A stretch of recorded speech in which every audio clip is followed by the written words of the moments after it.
I move on. So, or the following exceptions equally apply for all purposes. See, there are certain exceptions we saw: conveyance allowance, HRA, remuneration payable under any award or settlement, and any overtime allowance. D, F, G, and H. I think we discussed on this. These are all excluded. Yes, for most of the legislations, most of the purposes, it is excluded. But for the purpose of Payment of Wages Act and for the purposes of equal wages, which is the equal remuneration, right? This will be treated as, or this will, these components will be continued to be treated as part of wages. So otherwise stated, class D, class F, class G, and class H are not exempted only for the purposes of payment of wages and equal wages.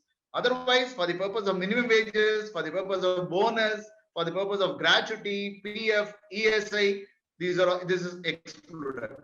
Only for the purpose of these two things, payment of wages and equal wages, these will be treated as part of wages.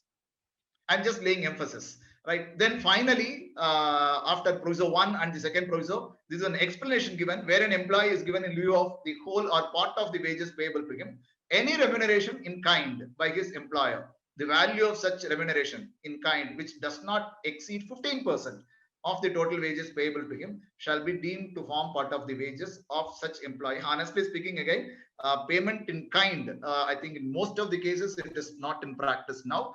And for your information, this particular class, explanation class, it is a combination of what is already existing in Minimum Wages Act and Payment of Bonus Act, right? If you go through the definitions for the term wages under section 221 of the Payment of Bonus Act, you can see after the exclusion part, you can see again the explanation where they would have mentioned that any amount, if the employer is providing free food, right, or food allowance, then that would be treated as part of wages, right? Something like that, it will be there. So some payment, maybe not as cash but as kind.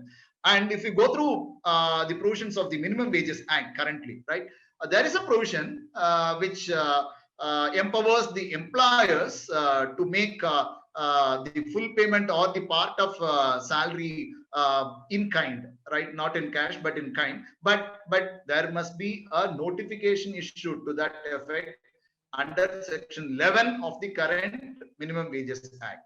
But there are no such notifications as of now. So if some company has a customary practice of making some maybe a payment in kind, I think they may have to continue to do so. Otherwise, I think this is not in practice now, but this is more for academic interest. Let us understand this is how it is to be looked at.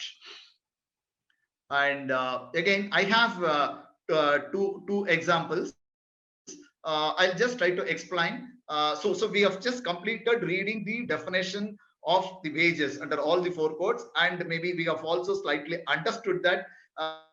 But there will always be a subjective element, and there are certain portions which will be there for interpretation, right?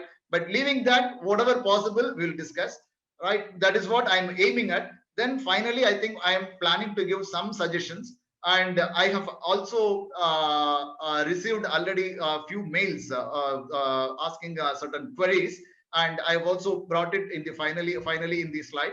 So I'll try to address that also. Around almost 20 questions I have received. We will address it one by one. That is how it is going to be now. So this is another simple sample structure, salary structure. The total remuneration, I would say it is 18,000, and there are only three components: basic, HRA, and conveyance allowance. And basic works out to 12,000, HRA is 3,000, and conveyance 3,000.